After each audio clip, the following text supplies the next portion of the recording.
Hello, my lovely rose garden. I'm Av, And I'm Ray. and this is Writer's Block. A show where instead of writing, we play video games. Today's game is the classic Pokemon Fire Red ROM hack, Pokemon Sweet. So grab a sweet treat and join us on our journey to become the best bakers in the Poke Sweet world. Or cannibals. Or cannibals. Whatever that entails. Yeah, who knows? Alright, I'm going to go ahead and start spreading this link around. We are starting a little later than usual because I have a headache. Listen, it's hot out. I'm just a headachy little femboy.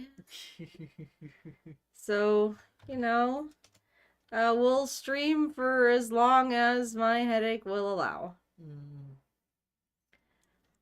Oh, I'm just so itchy.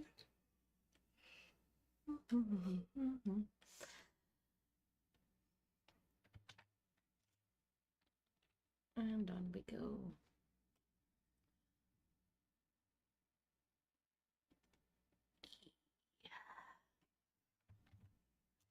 Spreading this link every which way.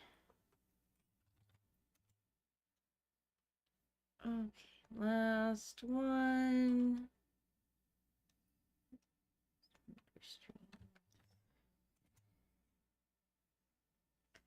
Alright, now I can close Discord, save me some processing power to focus on the game.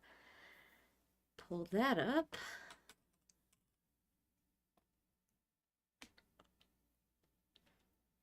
And I'm feeling pretty good about going into a gym battle. I think we've had a couple evolutions. We gotta check and see what our levels are, because I know we were gonna, do them to, what, level 20? Something like that. Because that one Team Sour member we encountered had, level 25 Pokemon out of nowhere. And, remember, gym battles in this ROM hack, they close the door on you. Yeah, you can't leave. So we will definitely stock up on some healing items first. Yeah. But our team is looking so cute and delicious. Even though Lieutenant Dan has no legs. Even Lieutenant Dan has no legs. I wonder how you evolve Pokemon. No. I'm gonna check and see. Yeah, that is one.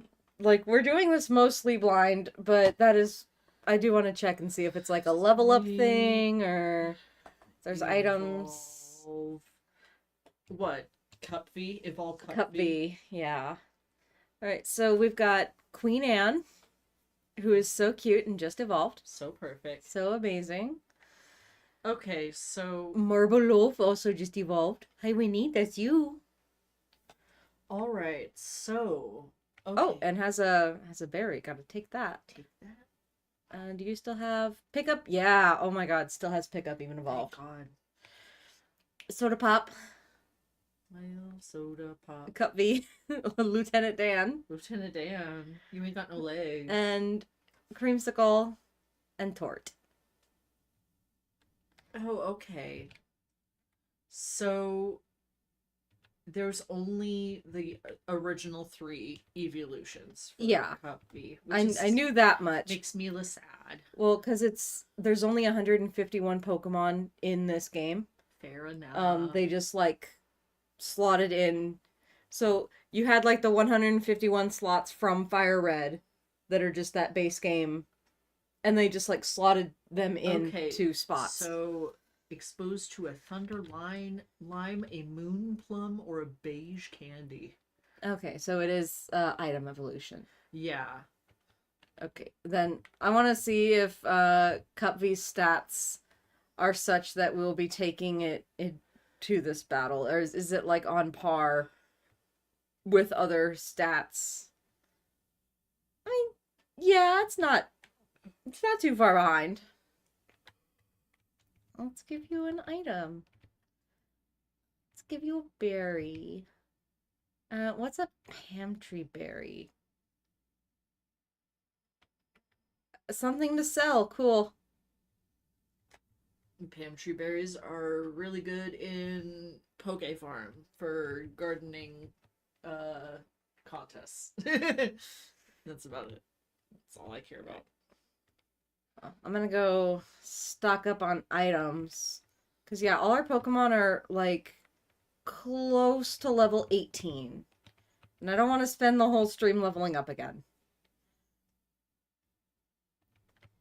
Anywho, while we are waiting for more viewers to hop on in, I'm going to take this moment to say thank you to our supporters on Ko-fi and Patreon that you will see scrolling by up in the corner there. Thank you so, so, so very much. Especially to our Rosebush tier. Those are our sponsor tier, and they get a link shout out. So we have one currently, and that's CarlottaStudios. And Carlotta would like us to shout out her Unveil account. Unveil is a site or app or whatever where you can make notes about characters, world, plot, any sort of creative thing that you do. And it's pretty nice, honestly. It's kind of like Toy House a little bit. A little bit. Like when I looked at it, it was kind of like Toy House. It sounds like they have more like world building stuff because Toy House is just like for characters. Yeah, just for characters. So you can do a little bit more, and I have linked Carlotta's Unveil in the description. And yes, I have actually, it's there this time. I don't have to go add it back in. It's already there. I made sure before we started the stream to update our settings so that it's actually in there. Thank you so much for your support. And if you want to become a supporter, you can click on the links to Ko-fi or Patreon, or I guess become a YouTube channel member as well. We don't do as much because YouTube takes a pretty hefty portion of our our support. Like when people like super chat and stuff, YouTube takes a lot of it, like a lot. We get very little. But if you want to be a member, you still can be. It lets us add little emotes to the chat to make our streams a little bit more queer, so that's fun. Yeah. Only 10? Fuck you. Anyway, and you get tons of rewards, like exclusive channels in the Rose Garden Discord server and access to an exclusive video series called Keep It in the Draft, where we read and review my middle school writing. And it's very painful for me. Hate that for me, but love that for you. And, oh gosh, what else do they get? You get your name in the videos and streams. You get your name in my published books, which I just realized I need to go update Eye of the Phoenix to have a dedications page. Yeah. So, yeah, just tons and tons of stuff. And, in fact, we are going to be streaming scary, like, spooky games all October as kind of a Halloween special coming up. And we're going to run a poll for exclusive supporter channels in the Discord to figure out which spooky games in particular we're going to do. So if you want to be part of that voting, you should become a supporter. It only costs $1 a month, so, you know, why not? It helps us make videos and eat. It helps us help you. Helps us alleviate boredom. Yeah. By having something on in the background while you do dishes. Yeah. So yeah, that's my whole little spiel. I will try to tighten it up and get better at it in the future. Hey, Carlotta's here, has some homework left to do, but is here while you do it. We are so good at being on in the background while you do homework. That's honestly the ideal way to participate in anything we post. Oh, but I did have some stuff I wanted to talk about today. We really are Netflix before Netflix Netflixed, yeah. Before they decided, you know what, we don't actually want people paying attention to our movies. Yeah, we don't care anymore. K-pop Demon Hunters was like so good. What if we just gave up? We'll never make anything as good as K-pop Demon Hunters again. I mean, they didn't even make Keep Up Demon Hunters. They were just its distributor. Yeah. But yeah, so I actually came in with topics to discuss. Wow. Yeah. Look at me. Look at me being a streamer. I'm so cute. You are. I'm really feeling the femboy today. So anyway. I'm really feeling the eepy little guy today. Oh. Mwah. But yeah, so, okay. And here's what I wanted to discuss. Mm-hmm. Because I am actively, like, editing this game as I play it. Because it just really, really bothers me that there's no mint type. Yeah. So, here are my typing suggestions for this game. Mm-hmm. Number 1, take lime and lemon and orange and combine them all into one typing called citrus. Because we don't need that many different types of citrus. I would say, okay. Or just like orange and lemon, you know. Orange and lemon makes sense. Lime, there's not really a lot of lime sweets other than like key lime pie. And there's like, it's not even sweet. It's like tart. Anyway. Well, I mean, you know, sweets don't necessarily have to always just be sweet and nothing else. Like sweet and sour is the thing. But like with the presence of lemon, realistically, it's like the same flavor profile as lime. Yeah. Okay. So do that. Add a mint typing. Mm-hmm. And make... And I don't know if mint should be super effective against citrus, or if citrus should be super effective against mint. But you see where I'm going with this, right? Orange juice and toothpaste. Yeah. Which is why I was like, make them all one called citrus, and then it's... Yeah. So yeah, I feel that should be a thing. I would also take the poison typing and make it caramel. Oh, see, there should be like a caramel typing, and that should be, instead of getting paralyzed, you sticky. Oh, see, my thought was it should be a sour type of flavor, and you can get sour chip damage. I do like the hunger thing. I want to keep that, but like when I think of caramel, or, I mean, technically, if we're thinking of in nature, most poison is bitter, so we can think of something bitter, like chocolate should be poison. See, I'm thinking more like aesthetics, because especially Gen 1 poison types, they kind of... They're sticky. They're goopy. They're sticky little guys. Like, they look like if they touched you, you'd be sticky forever. Yeah, like I'm thinking of like, you know, Grimer and Muck, and they're very sticky. So instead of being paralyzed, and I know I'm not like doing, you know, 1-to-1s. Yeah. But yeah, because certainly this game doesn't give a... Yeah, this game doesn't do 1-to-1s. But yeah, so instead of being paralyzed, you would be sticky. And you can't move because you're stuck. I feel like that's more paralyzed than poison, though. Yeah, I mean, it would be. But, like, caramel makes you sticky. Yeah, but, like, it doesn't hurt you, necessarily. And then, well, yeah, because I still like, hunger for being poisoned. I like that they numb themselves. See, I feel like that should be confusion. Oh, you know, yeah, that could work. I still stick to my guns that sourness, like, like, you go up against a Muck and it's just a melted, like, warhead. No. No, it's a blob of caramel. And it makes you sticky. Yeah, but that doesn't hurt. That just... Yeah, like, but makes it harder to move. It doesn't have to hurt. Well, because poison hurts you, and paralysis doesn't. Yeah, it just like slows you down. Okay, I'm just... The aesthetics of poison typing... I understand... But with caramel making you sticky. I understand the aesthetics, but I'm thinking about in terms of, like, what their typing actually does. I am not. I am purely aesthetics. Okay, well, maybe just separating. Caramel makes you sticky. Yeah. And it's like being poisoned.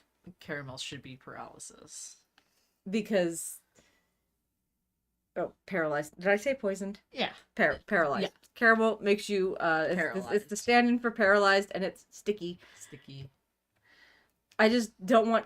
Caramel doesn't suit electric types, because electric types are fast, and I think of electric as, like, very tart.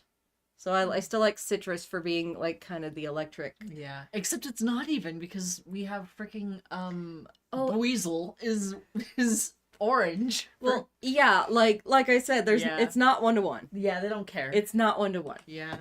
And it drives me nuts. And I also think that instead of falling asleep, it should be a sugar crash. Sugar coma. So yeah, I'm just coming up with ideas to add more flavor profiles, because we have chocolate, vanilla, and then just fruits. Yeah. Like, we don't need strawberry and blueberry. Like, we could just have berry flavor. Mm-hmm. You know, like, it just feels a little bit redundant. And we need blue raspberry specifically. Yeah. Blue raspberry is an entirely different thing than, like... Blue flavor. Blue flavor. But it's blue raspberry. So yeah, so that was one of the things I wanted to come on and discuss. And I would love to see other people in the chat too, or in the comments if you watch this on replay later, your ideas for like different typings that could be in the game. And I know there is a sequel. There's a Pokemon Suite 2, I think. And I don't know if it's actually a sequel or if it's just like an update. But I got the OG for this stream in particular, just because I wanted to do the original one. But yeah, like, maybe they added more. Maybe they added, like, you know, like they add Steel and Dark in Johto, so maybe they added, like, caramel and mint. I don't know, but... like, a lot of this game makes no sense to me. Yeah. But it's very cute. Flavor idea is too nice, but marshmallow flavor type. See, I feel like marshmallow is like kind of vanilla. Yeah, I feel like marshmallow is more of like less a flavor profile and more like a type of, like, it would be like a cake flavor. Yeah.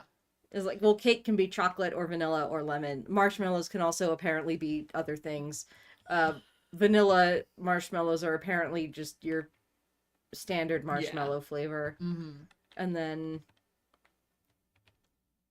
I have seen strawberry marshmallows. Like, it makes me so mad because at the store that I go to, they are selling heart-shaped pink marshmallows. And I'm like, those are so cute. And I want them. And they're strawberry flavored. I do like strawberry marshmallows. They're very good. I thought you just liked the anime. I do like the anime too. Okay, well maybe I'll get those for you then. Because the only thing I eat marshmallows in is hot chocolate. And I'm like, I don't want my hot chocolate maple flavor. Please do it for my Canadian has. Okay, yeah. Okay, and then maple could be sticky. Yeah. Or, like, they could both, you know, have moves that make you sticky. Yeah. I imagine caramel and maple would both do it. But yeah.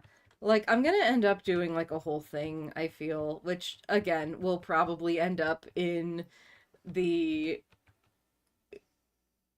maybe not in the exclusive channels, but definitely in the Rose Garden Discord server. So, you know, if you want to join... Yeah. You don't actually have to become a supporter to just be in the server. Mm-hmm. Like, there's exclusive channels for supporters, but anyone can join. Like, the link is public on Patreon. You could just go on there and just be a follower and go to, like, the free stuff for followers. And, yeah, anyone can join the server. Anyone can be in here. Anything could happen. Lieutenant Dan! Lieutenant Dan! I'm not gonna go back to the name raider until we evolve the Cup V. especially because I'm gonna need 2 more of them because there are 3 total evolutions in this Yeah. game. But one of them's gonna end up being named Lieutenant Dan. Okay, I did spoil myself a bit for the evolutions because I was all like, okay, I want to see like what their actual typings are so we can plan ahead. Yeah, And it's something that bothers me. Okay, so they have Vaporeon, and they have Umbreon and Sylveon. yeah, it's like they got one from each. Well, except for 4th gen. Laugh points and laughs at you. Shut your. The thing, okay, Even you forgot. that is one thing that bugs me though about the evolutions in this game because I didn't look extensively through the decks. Like I didn't plan a team or anything, but I did want to see the EVs because, you know, Yeah. just to see what was available. And none of them have any stab moves. And that bothers me. Okay, no. I did check. And There are no offensive, let me rephrase. There's no offensive stab moves. one sec. I had it up. Boop, boop, boop. There was one that had an offensive stab move. Sprinkles. I'm gonna hate Sprinkles so much. Okay, Soda Pop is really struggling out here. Okay, so strawberry. Excuse me. You're my sody pop, my little sody pop.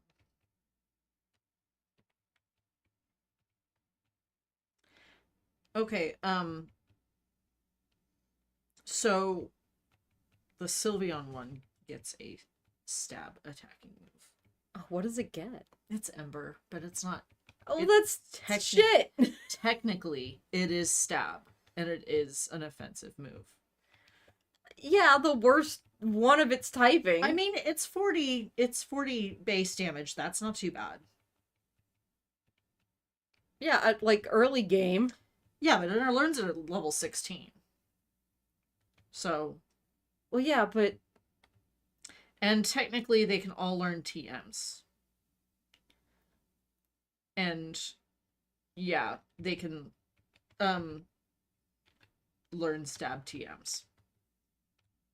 So just not by level up, which is par for the course for at least the 1st gen of evolutions, because they were all stone evolutions. Yeah. You had to teach them Stone evolution move types were kind of... Yeah, you had to teach them TMs anyway in the original games. But technically these ones do learn moves on level up.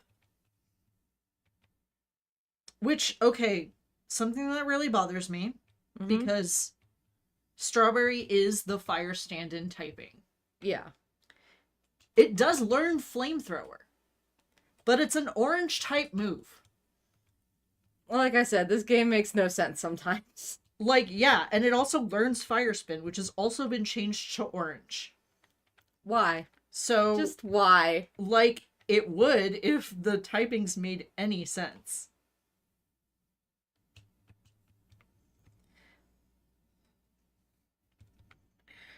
That being said, the Umbreon one by looks is my favorite.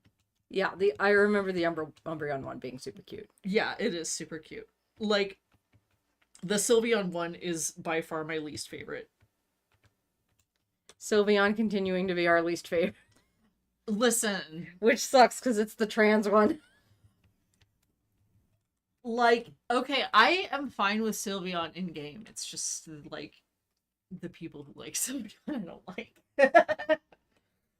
Is that my internalized transphobia?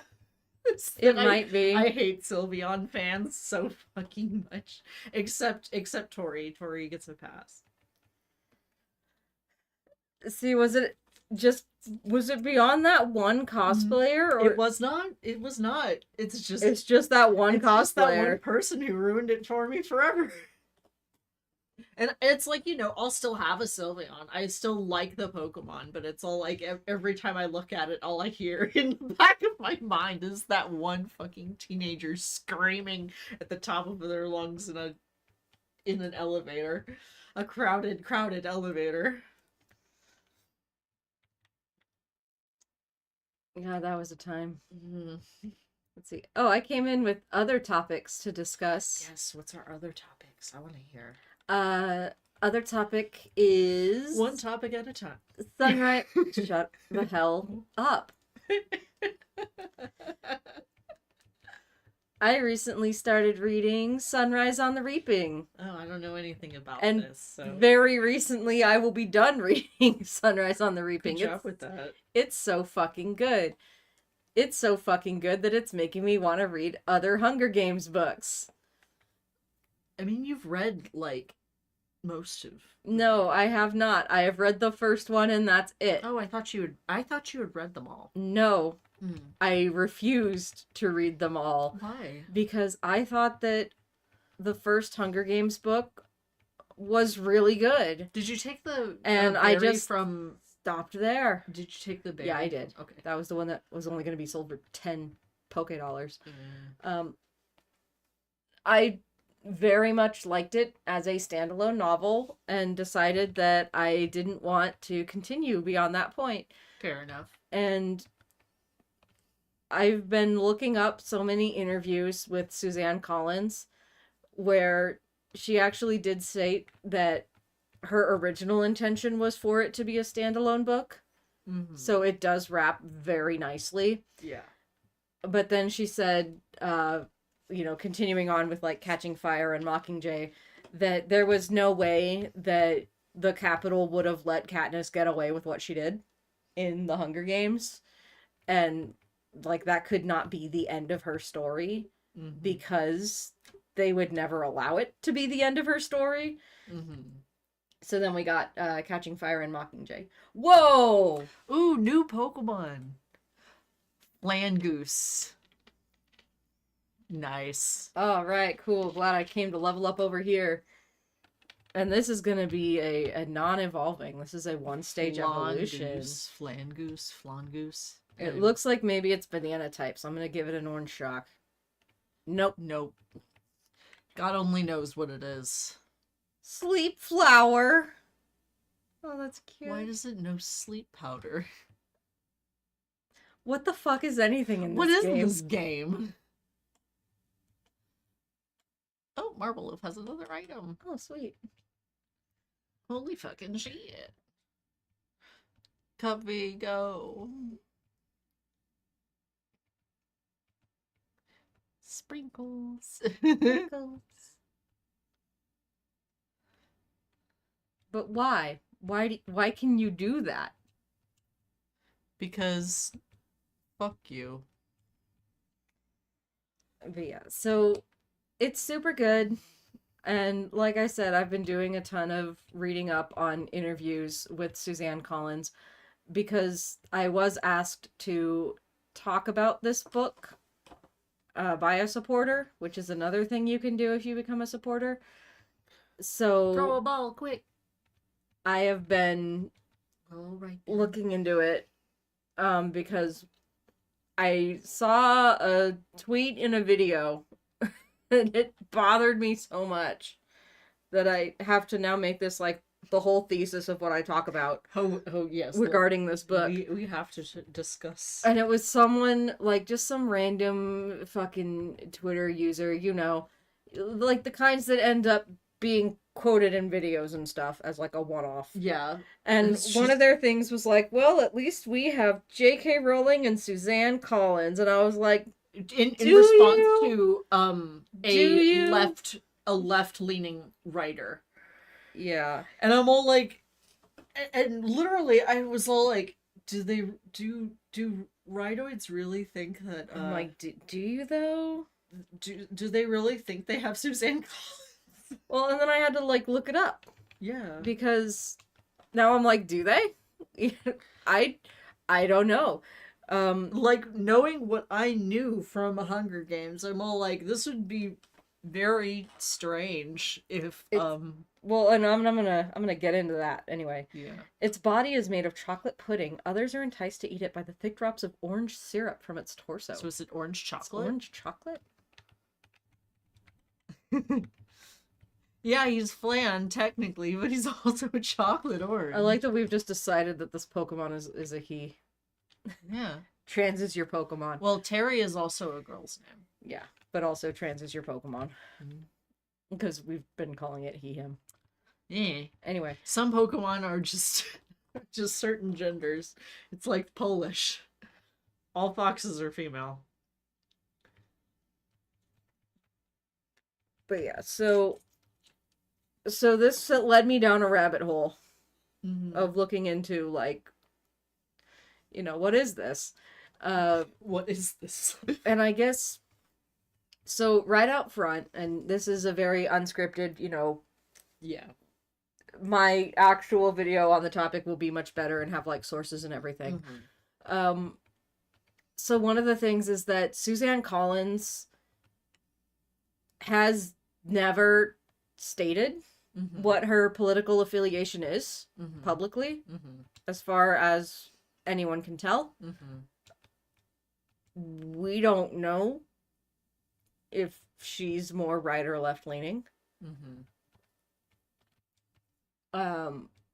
Specifically, and that's kind of the point.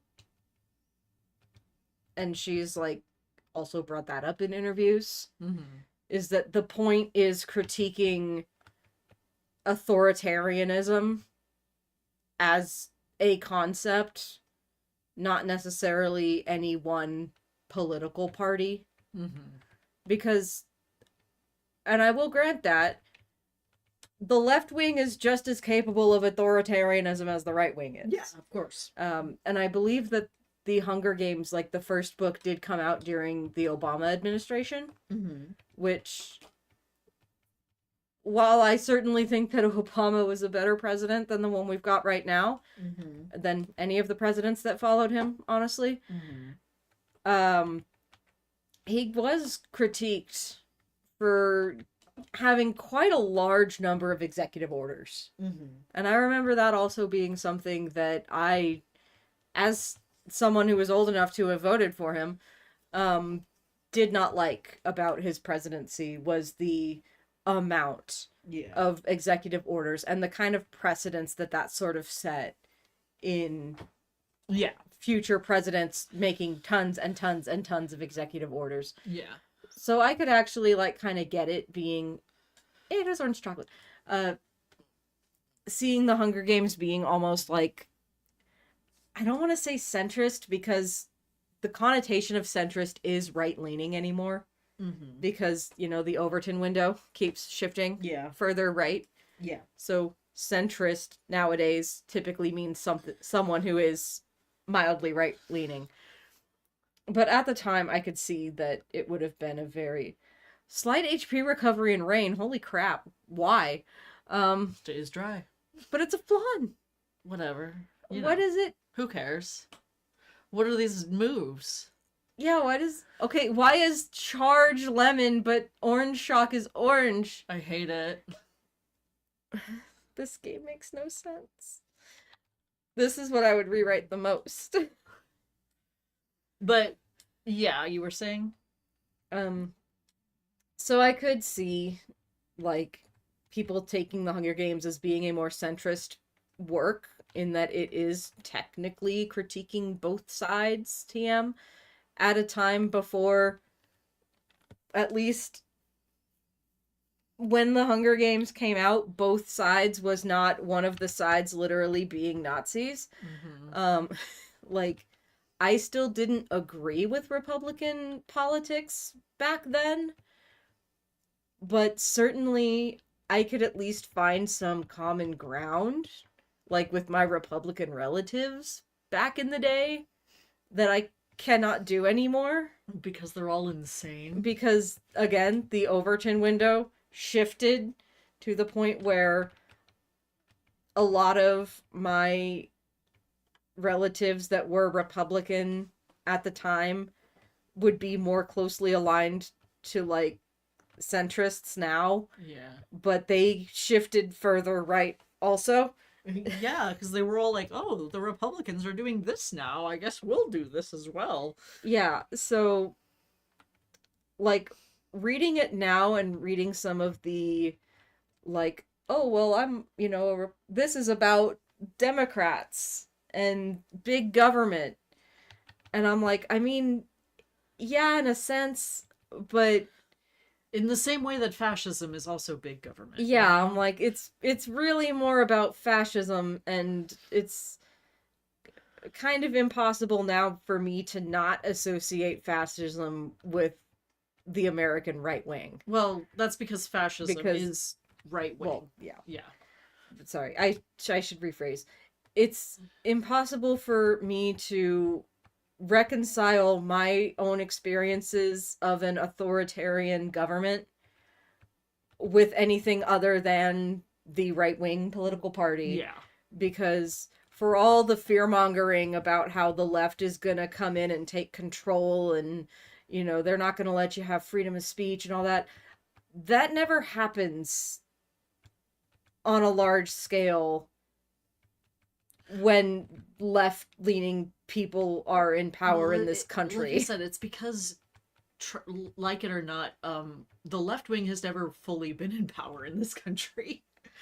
It's always been center right, like, at best. Yeah, like, and typically the whole, they're gonna take our freedom of speech away. Usually the freedom of the speech that they're talking about is, like, slurs and misgendering trans people. Getting belligerently violent with people, and then, like, getting pissed off when you get punched in the face. Yeah, so, I don't know. Yeah. I can't unsee that. When I see authoritarianism being critiqued, I can only think of the right wing. Mm-hmm. And, and I am against authoritarianism, no matter which party it comes from. Mm-hmm. It's just that in my lived experience, it's only come from one party. Yep. But there are some interesting interviews that were done with.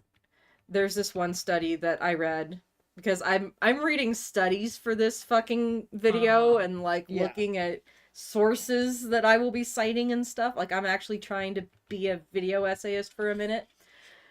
And there is one where it talks about, they went out on, I think, college campuses or something, because it's always a fucking college campus. Mm-hmm. But they wanted to talk to fans of the Hunger Games on both ends of the political spectrum. Mm-hmm.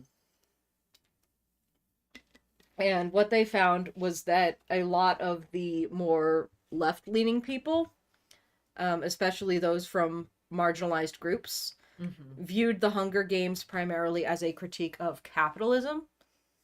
And, we work so hard to produce wealth for the other, the elite, the 1%. Yeah. And this was also a lot during, the Occupy movement and stuff. So that's also another... context to it. Versus the right-leaning readers saw it as a critique of coastal elites. Yeah, because they view the 99% as, the farmers, the people in red states, and then the coastal elites are, the people in New York and LA. And you could definitely see that angle, given that District 12 is Appalachia. It certainly has kind of that...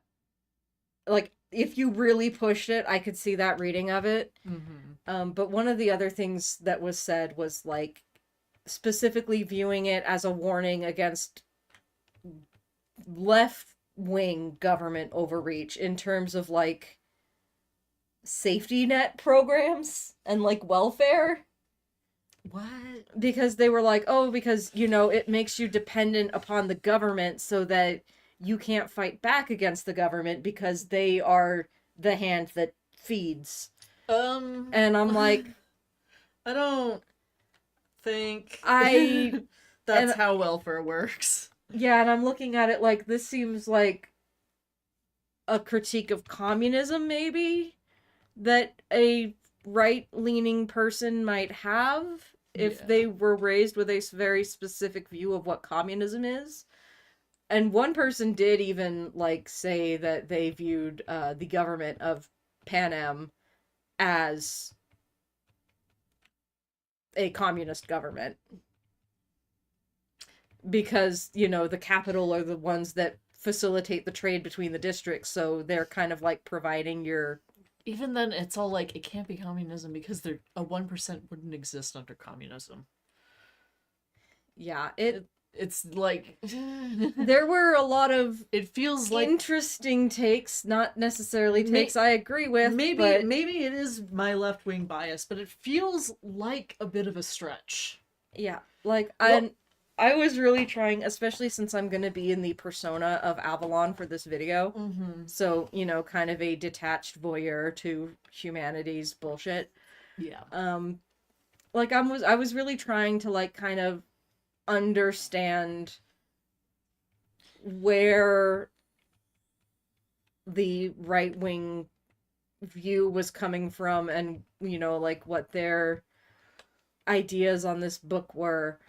And a lot of it, I was just like, I mean, yeah, I guess if you are adamant that yours is the one true worldview, you could see it this way. And then I feel like I sound like an asshole because I am left-leaning. But at the same time, I'm like, I mean, I can point to several passages from the book that directly critique elements of conservatism. Yeah, and like... authoritarianism is the whole point, and capitalism, and, you know, propaganda and spectacle. And I'm not saying that the left wing can't use propaganda. Yeah, they do too. But in the like, specific way that it's used, again, in my lived experience, I have only seen that done by the right wing. Like when it comes to, you know, demonizing perhaps people. It's because I more or less, like, I look at it and I'm all like, oh, like, this reminds me a bit of like BioShock Infinite. Which, you know, is like the super is the hyper capitalism, like, it's the let's take Ayn Rand to its extreme and then critique the hell out of it. Yeah, so it's like I look at it and I'm like, yeah, I don't, and you know, as someone who is never really into the Hunger Games and also never really into BioShock Infinite, and just kind of like observed these two things from like an outsider's perspective, I don't know, like, from what I see, it feels very strange. I don't know. It feels like more of a stretch to get a right-wing reading than a left one. Yeah, because again, it feels more like you have to put in way more effort to make it kind of fit to your worldview. Yeah, and again, part of this is, I think... But then again, I guess right-wingers are really used to stretching points. And that's another thing that I intend to bring up in a very specific example. But, so yeah, so the other... I think that a big part of it really does come from the fact that Suzanne Collins does not make her political bias known. Yeah. And the only firm political statement that she has made with regards to the writing of these books is that they are anti-authoritarian. Yeah. Like, full stop. That's what they're about. They are about rebelling against an authoritarian government. And technically, either party could be authoritarian. Yeah. But, current year is what it is. And here's my piping hot take for everyone. Suzanne Collins is a anarchist. There you go. Yeah, piping. And also, I think a lot of people do get her mixed up with Susan Collins. Yes, Susan Collins, who is a Republican like senator in Maine, I think, yeah. something like that. Something like that. But I don't know. I look at Suzanne Collins and I look at the fact that she lives in Sandy Hook. Sandy Hook. Yeah. I'm all like, you probably don't have a super popular, like super positive view of like super right-leaning people. Just based on the fact Just that you live in Sandy Hook. Based on the fact that you live in Sandy Hook. Like the area you live in will affect your political views. Especially, you know, Sandy Hook. things. Yeah. Anyway. But yeah, a lot. Well, and I even looked into some of her other earlier writings before the Hunger Games. And again, I know she did some Disney stuff. Yeah, she did some Disney Or stuff. Nickelodeon stuff as well. Like she did a lot of. She was a TV writer. Yeah. For a lot of stuff, Mhm. but specifically the book series that she was most well known for before Hunger Games was the Underland series, Mhm. Gregor the Overlander and all that, Mhm. which is again extremely anti-war. Mm. So that is a common theme across her work, like as a whole. Do you know is when it being came out? Anti-war. I remember. Was it during the Bush administration? Probably. Yeah. Because, you know. Yeah. I mean, one of the main inspirations for the Hunger Games, and again, this will all be cleaned up and nicer in the actual video. Yeah.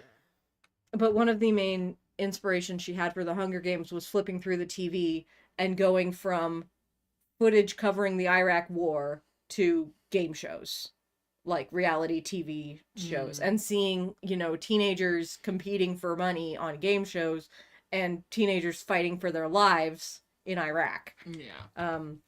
Her father was also a soldier, Mm-hmm.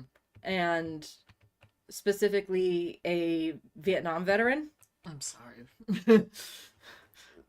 And sorry, man. he had again, I am not trying to assert any specific political ideology to Suzanne Collins. Yeah, no. I'm just regurgitating the research that I did and the interviews where she shared this information. Yeah.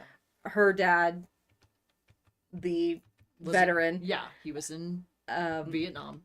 I think he mainly served in Korea, but he was in Nam for like at least 1 year. Okay, so he was career, not just draft. Yeah. Okay. And he also was like a history buff, I guess.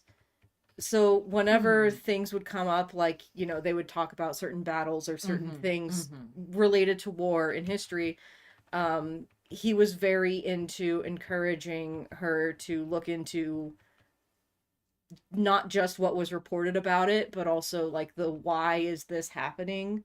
Yeah. Like what is the background? What is the history behind this? Yeah. You know, what resources are coming into play, and basically just being very critical of war. Yeah. And specifically the coverage of war and what you see and what people say about war. And I definitely feel like that influence comes through in the books. And again, I'm not gonna say that she is specifically one party or the other, but once again, you know, current year is happening, and she... Well, and also, you know, once again, my echo of one reading of this feels a lot easier to come to than the other, and Occam's razor is a thing. Yeah. Especially with In Sunrise on the Reaping, she has a whole paragraph in there that is just fuck AI. Which was a fun paragraph to read out loud to you. And specifically, Haymitch is an ally. Love it. Like, full stop. He straight up says that he is supportive of gay relationships. There is no ifs, ands, or buts about it. Like, the man who is raising his girlfriend, because his girlfriend's an orphan, she's being raised by this guy who I guess was also in Ballad of Songbirds and Snakes. But yeah, he's gay. Okay. Like, he's been in a committed gay relationship, and he does have to keep it quiet because it's not allowed by the government specifically. Okay. Um, Interesting. yeah, like Haymitch says, oh yeah, like you can't really be open about something like this because the peacekeepers, who are the law enforcement from the government, don't like it. Oh. Interesting. But then Haymitch says that he supports it, and he's like, yeah, like you'd think this guy would be, you know, more welcoming to me and my girlfriend being together when, you know, he's got this stuff going on and like I support him. And it's like, no, you got to understand that's his baby girl though, like. Yeah. But I'm just over here like, huh. And I'm like, so the state police don't like gay relationships. Okay. Yeah. I'm like, well, that's a little. That's just something to take note of. Yeah. You know. You know. She won't say what her political affiliation is, but there are signs. Well, especially in current year. In current year. When book banning has become a huge to-do and not just, you know, laughed at. It's just, you know, it's just something to take note. And, you know, like that tweet that brought this whole thing together, it's like, well, at least we have J.K. Rowling and Suzanne Collins. Yeah, does J.K. Rowling actually fucking write books anymore? She was writing Cormorant Strike for a while there or whatever, and who gives a shit about those books? Does anyone actually fucking read Cormorant Strike? Also, I don't have to guess what J.K. Rowling's political beliefs are. Yeah. Typically she spouts them all over her Twitter. Yeah, typically people like this never shut the fuck up about their political beliefs. Yeah. But I don't know. But anyway, all this to say, there certainly is a reading of it, but I don't think it really holds up in 2026. Yeah. Given the past 10 years that we've had. I feel like if Suzanne Collins was conservative at the start of publishing Hunger Games, I doubt she is now. Yeah. I sincerely doubt it. And especially, you know, again, I really need to read Ballad of Songbirds and Snakes, because apparently that book is just straight up, look at the fascist becoming a fascist. Mm-hmm. Look at how we got here. Yeah. Well, also I just wanted to say, and I think I forgot. Sorry. It's okay. It was we started with, if Suzanne Collins was a conservative, she's probably not now. Yeah. Oh, yes. With, like, okay, so, especially with, like, the whole AI thing, it's pretty clear that, like, conservatives, resent anyone with artistic talent. Yeah. Yeah. Like, can we just say that you, again, I mean, just in general, fascists hate art, but, like, can we even just say that, like, even, you know, your dyed-in-the-wool Republican does not see the appeal of art? Unless it is specifically made to cater to their interests and views. And even then, it's not because of the art, it's because of, like, having their personal worldview, like, justified and regurgitated back at them. It's not necessarily, that's why they'll like watch the stupidest slop ever and be all like, yes, this is so good. Like, anything that challenges them even a little bit, like, they go on to say that the Odyssey movie is like liberal propaganda. Christopher Nolan's The Odyssey is too woke for them because there's a black woman in it. I think a trans person also. Is there?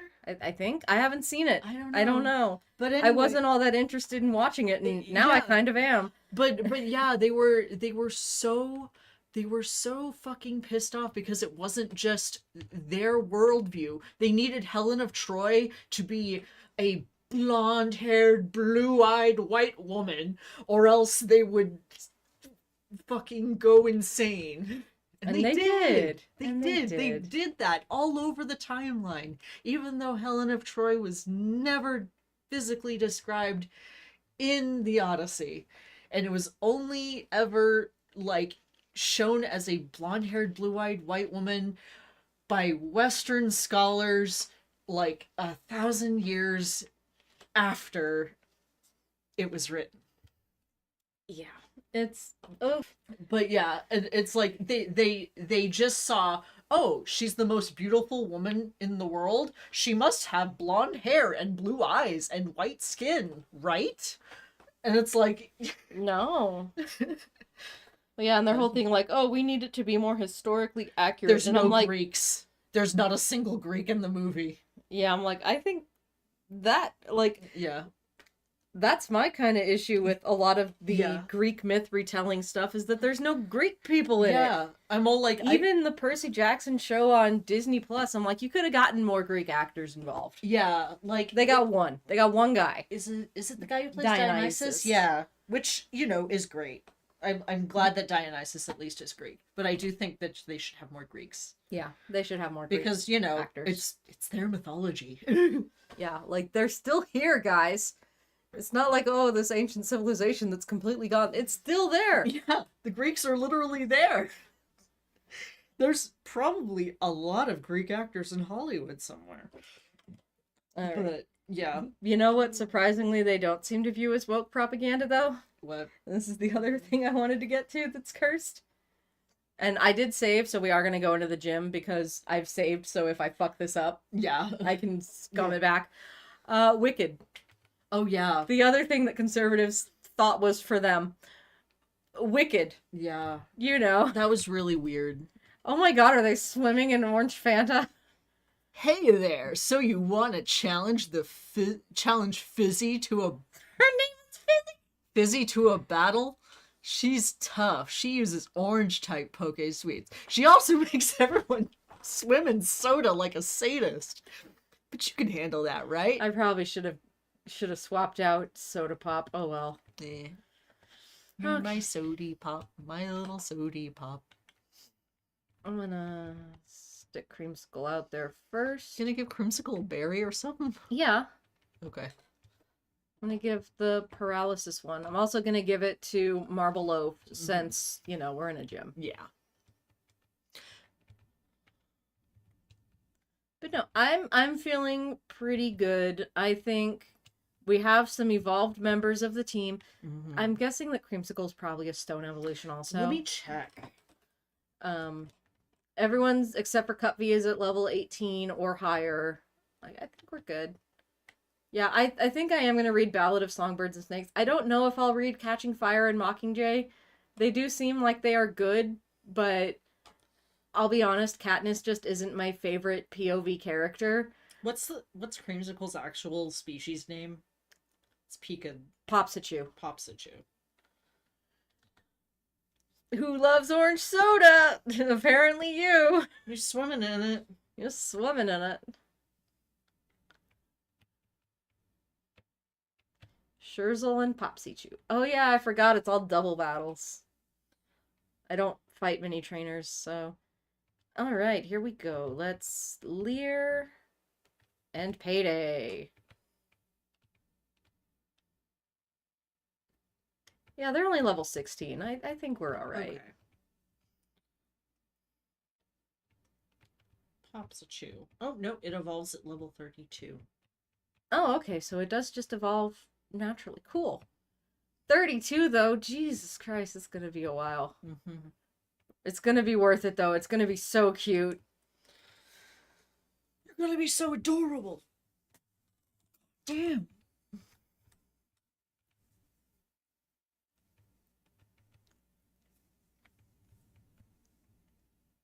Smack you with some coins. Ciao. Go, random shit. I mean, literally, what's it? That one move. Not throw. It's, The one where it just throws the item. Yeah, where you throw your held item. Ah! I don't even remember what it is. Also known as me when I get startled. Time to make so much money. So much money. Swimmer Cal. The other guy, Swimmer Keenan. Alright, I am gonna swap out Popsy Chew. I'll give you a new Cherry Berry because I have so many. And then we're gonna switch you for Cuppy. Get some levels on Cuppy.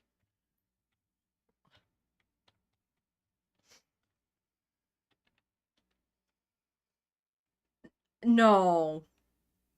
No. We're not making that joke. No. No, thank you. Well, she's definitely not black. Yeah, I don't know. That feels a bit icky. It is an old hack. Yeah. You only have the one Pokemon? I can't even double battle? This sucks.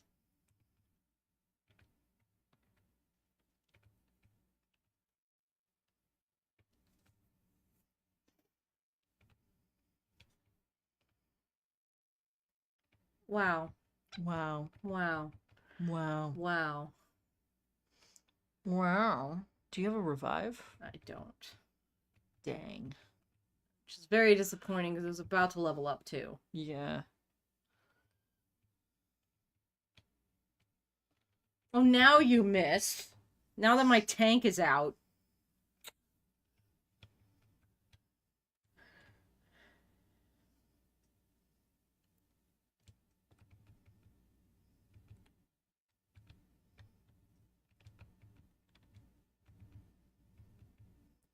It just misses everything now.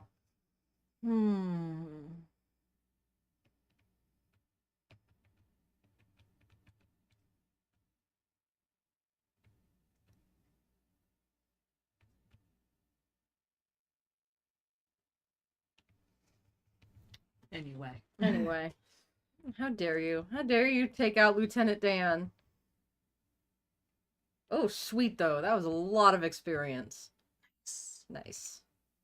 Become tankier.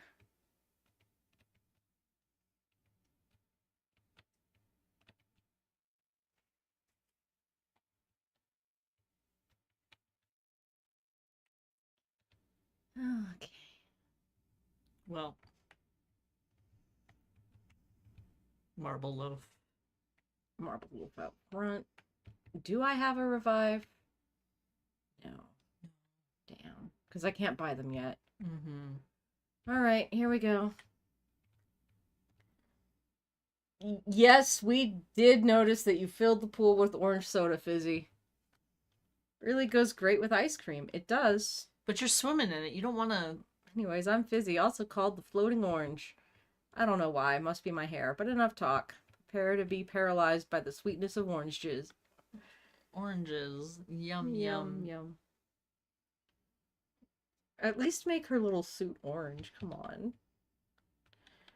Ricicle and Bertzel. Well, chat, we might be fucked. Because nothing in this hack makes any sense, and the leveling is fucked to all hell. So we should have leveled up to 25. I'm probably just gonna level up off stream. Fair enough. Because that's a lot of leveling. Yeah. Alright, let's go.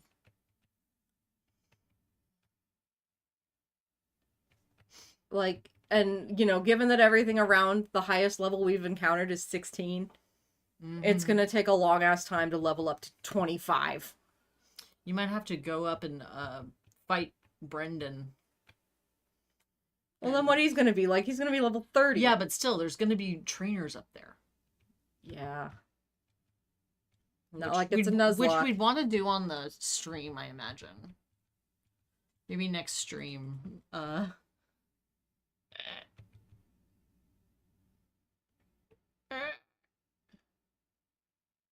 Also, hey, how have you got a level 25 Ricicle if it evolves at level 32? Because Pokemon has never cared. Like even in the original games, like there are Pokemon that are just like evolved early. Just for funsies.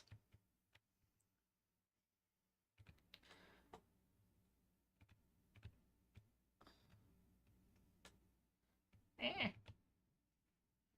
Eh.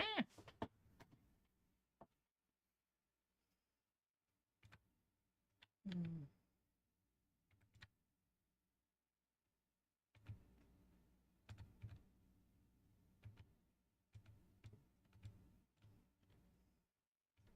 Okay, well, we got one of them down.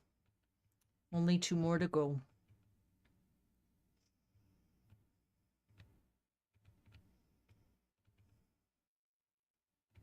Okay, Queen Anne's in the green. Woo! I wonder when Queen Anne evolves. Land Goose. Goodbye, Marble Loaf. Goodbye, Marble Loaf. You gave it a good fight. I would say send in Tort, yeah. Chip damage, let's go.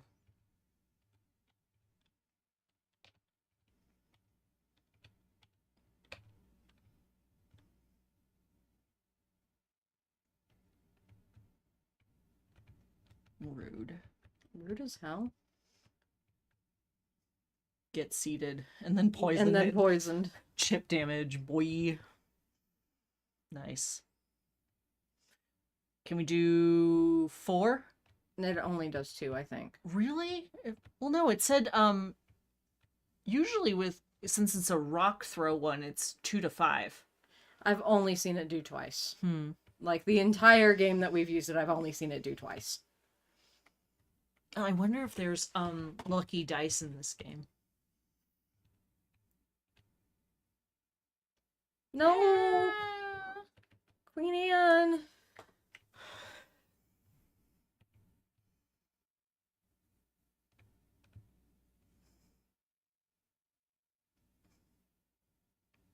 All right.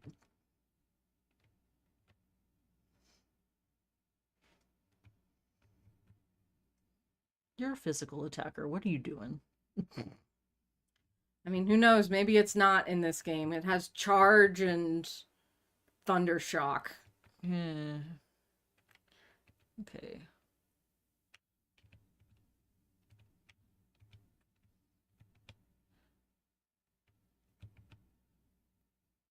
Yes, bite the tank. All right, I think we're good. I think you're good. You were so cooked for a bit, but you're so back now. But why? Why do you have that?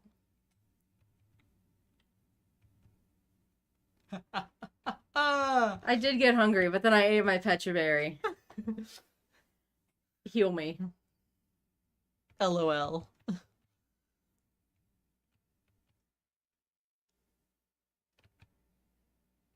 Flicker whip. Quick attack.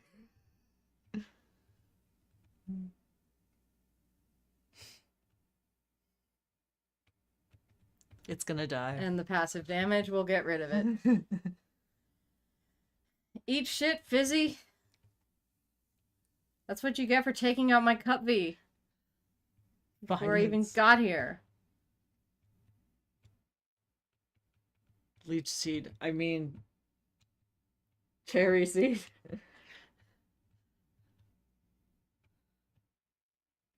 What? My bottle is up.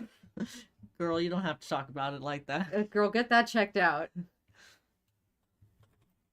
Damn right I can have that badge. And pick up my M180. You've won the soda badge. Good going. Keep it up. I gotta say, you've got potential around here. Cool. Can I go swimming in the orange soda? No. You don't want to do that. Maybe I do. Maybe I'm a freak. That's how you get a venereal disease. That's how your bottle is full of fizz. My soda pop, my little soda. Anyway, I'm tired. Yeah, all right. We beat the gym. I really just wanted to beat the gym this game or this stream, and it's been about an hour. And I'm out of things to talk about. I brought my A game material. I look forward to seeing discourse. Oh no, there was one more thing that I wanted to talk about in the stream. Mm-hmm. And I don't remember the author's name. I think her last name is Roth. Mm-hmm. There was a Laura Ray, I think, video on it. But yeah, so I guess some indie author posted on TikTok that if you're like a Trump supporter, her comment section is not for you. And then Book Talk lost their shit over it. So I'm gonna say that if you're a Trump supporter, my channel is not for you. It's true. And if you're mad about it, you can go be mad about it somewhere else. For real. You're not entitled to me. Yeah. And my time and my energy. Sorry. If you don't support my rights as a human being, why are you even here? Get fucked. All right, and that's what we're gonna end on. So leave a comment below to let me know what typings you would add to this game and how you would fix whatever the fuck is going on with the movesets. The move typing is so goddamn weird. Why is like electric type split between lemon and orange? This is only lending credence to my idea of just combining them into a citrus typing. And also, why is flamethrower orange? Why is flamethrower orange? Explain, Poke Sweets. Explain. What the fuck is going on? All right. Thank you for being here. Leave a comment below to let us know what you would fix about this game. And keep growing until next time, Rose Garden. Bye.